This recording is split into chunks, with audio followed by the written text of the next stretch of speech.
we're back. Yes. I see Dane waving. Hey, Dane. I would love so much. Hey, Noah. I would love so much. Dane shared a really beautiful video memory that is magical. I'm going to get her permission, hopefully, to have her post it. She's not, yeah, okay. She's not in the Facebook community right now because she's taking a break because social media has been a bit of a bombardment in the way she is investigating the nature of life. But I am going to share it with you because it's just beautiful. Anyway, welcome. Hi, Noel Dennehy. I know, I just saw Noel. Thank you for the pleasure of being with us. How beautiful that you're here with us. Okay, so I just want to do a quick little recap because people are starting to come into our conversation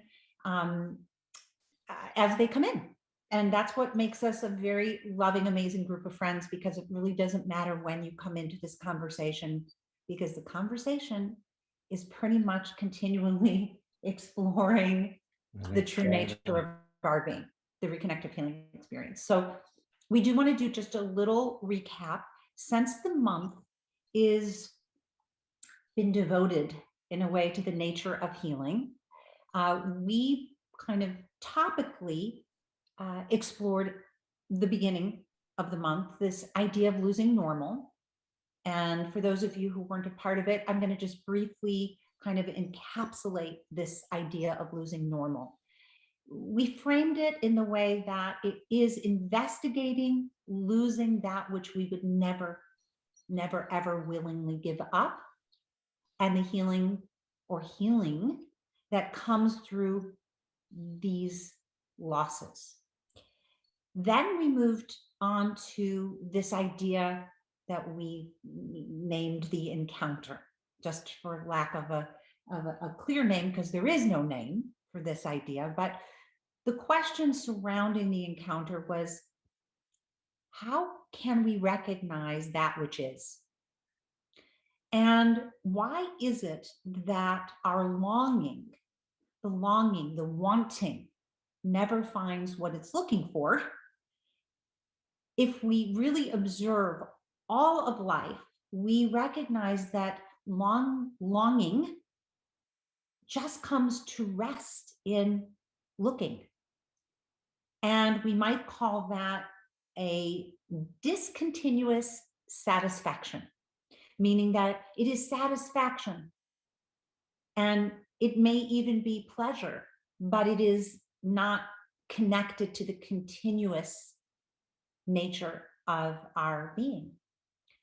And so infinite being isn't something that is known, it's what remains after everything is known. And play with that a little bit. We are thoroughly absorbed in this idea of knowledge, and often knowledge and knowing confuse each other in their definitions, in the way that language and in the way that experience speaks in words about this word or these words. So in our conversation, in this group of friends, we get to move a little more slowly in that pause, so that we don't sort of pile the same understanding of known or knowingness with knowledge. And that's really, it's important. It's important for the conversation. So here we are this week in the narrative. And I want to just give you one context for the narrative, which is that each of our identity is the portal through which we enter life. This identity is the portal through which our life is known.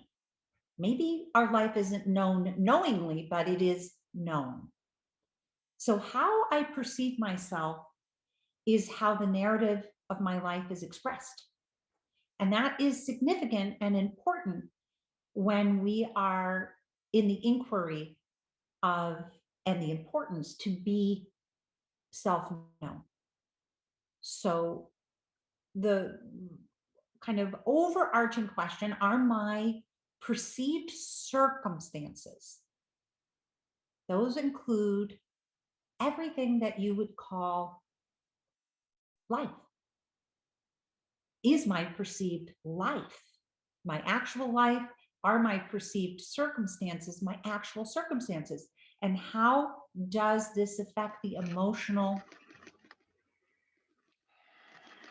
Eric likes this word, roller coaster? Emotional roller coaster. I choose to ride with them.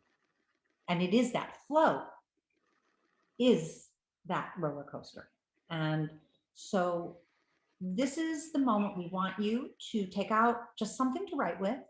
And you're just going to make a few notes. We're just going to inquire. We're going to have one question that you are going to give some thought to with some fuller notes. And then the other two questions will be more of a yes or no.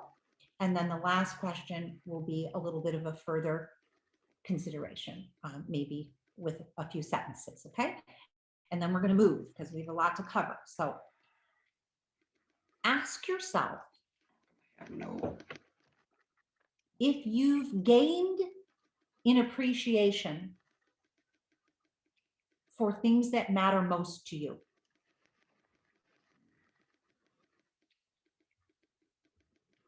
Write down in a few words, as you ask the self, have I gained an appreciation for things that matter most?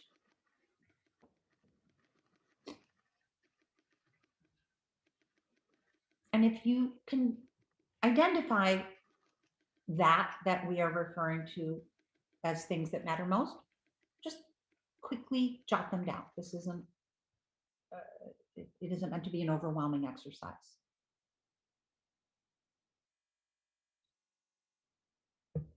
The next question is sort of going to be framed around this pause that everyone has been in experiencing over the course of the last year. We don't need to refer to it as the pandemic or COVID, but there's been a change in a very planetary way with everyone. So the next question sort of refers to that.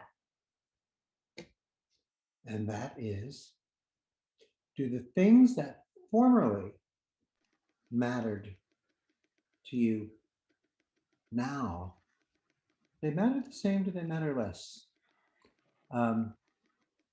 This is really a simple yes/no question. It may just take a moment for you to come to that yes or no. Do the things that formerly mattered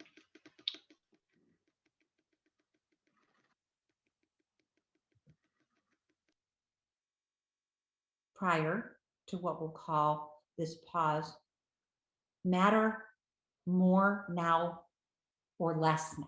Yes or no?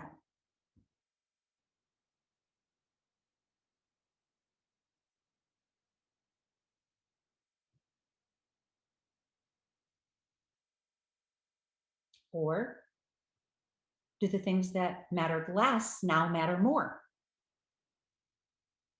Don't think too much. Is that sort of a yes or no?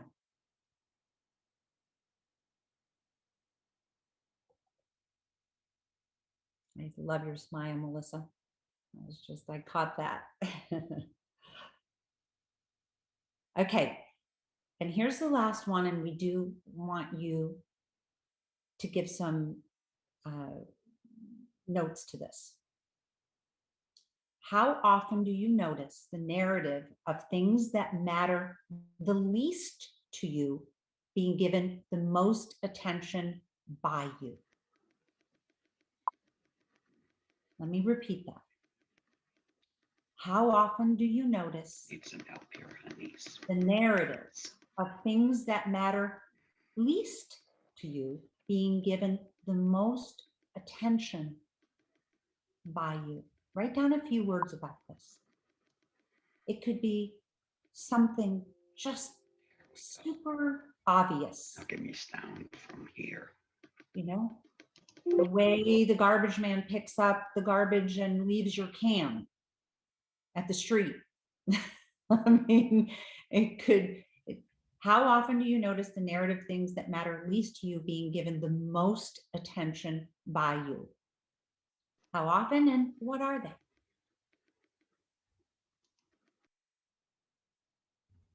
Hello, I just like to ask everyone to stay muted. If you are inclined to unmute yourselves, please don't until we get to that point. Thank you. Okay. And you can continue just sort of pondering around that one. Unfortunately, I didn't give all of this to Cecilia to post in the chat, or I would post these questions and we can put them in later if I'm need be. posting them. Okay.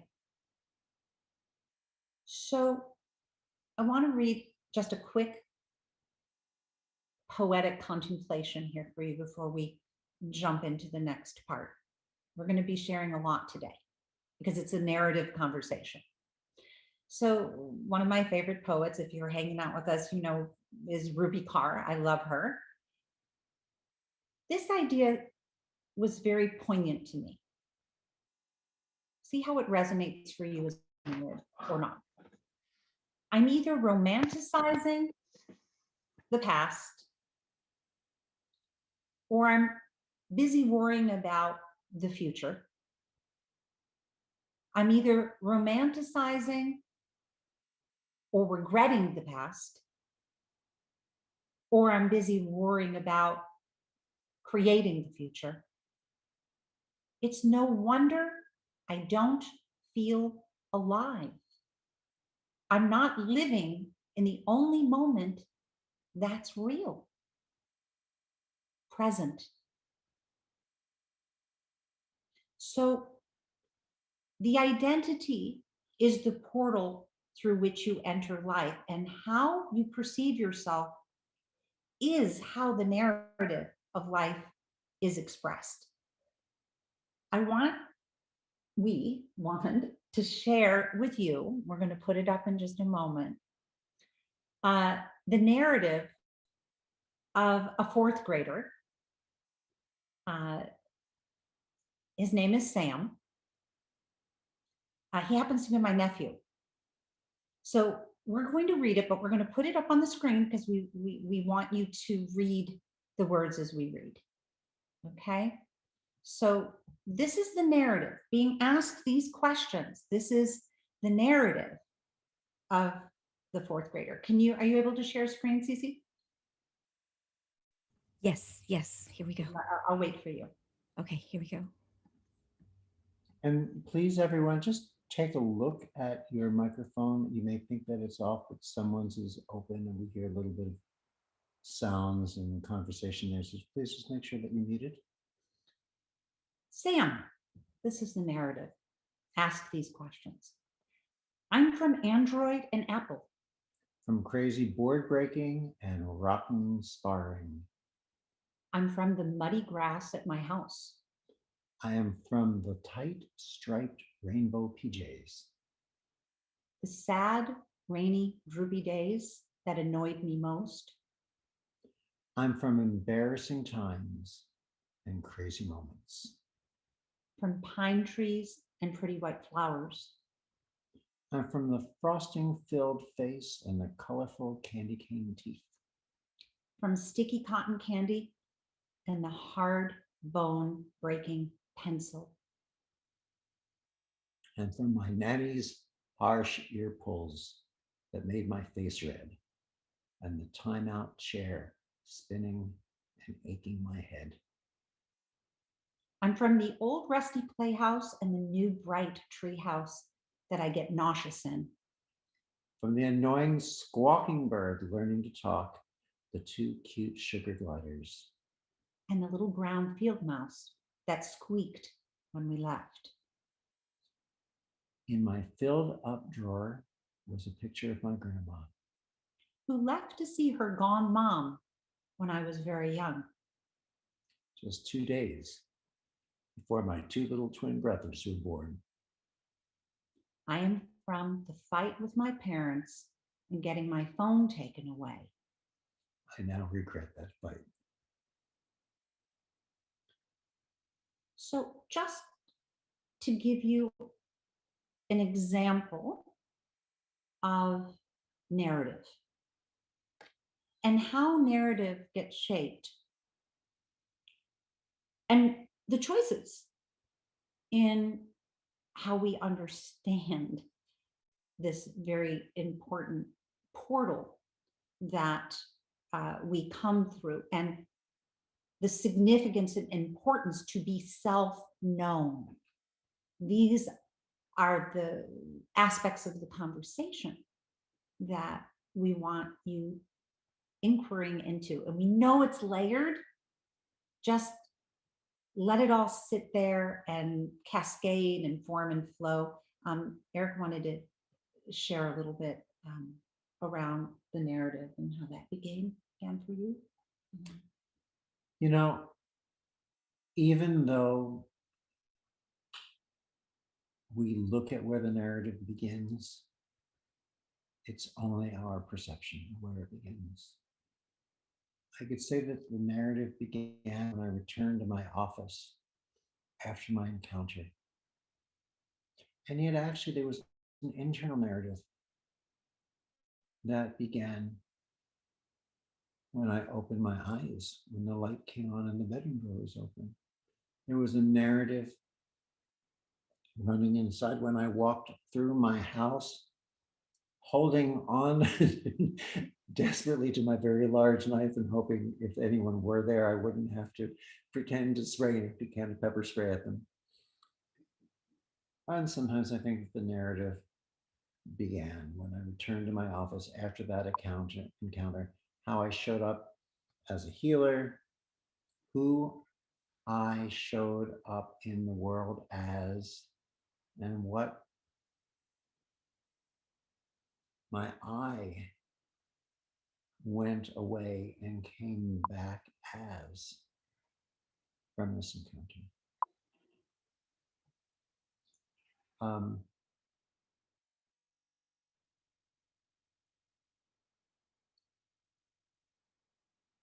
I don't know, is there a suffering on the inside? Is there a conflict on the outside?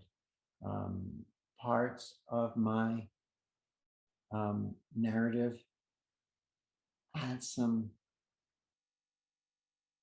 conflict. Is it this? Is it that? There were decisions. Sometimes we have suffering. I don't know how much of my narrative may have been geared around that, but some of it may have been because of choices that had to be made professionally and personally.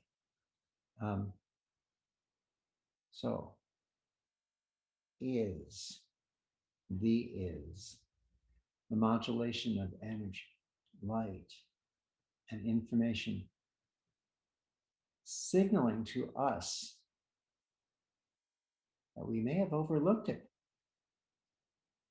Wanting, the concept of wanting always interrupts being. Loneliness, not necessarily being alone, but loneliness can be your greatest sign that you are desperately in need of yourself.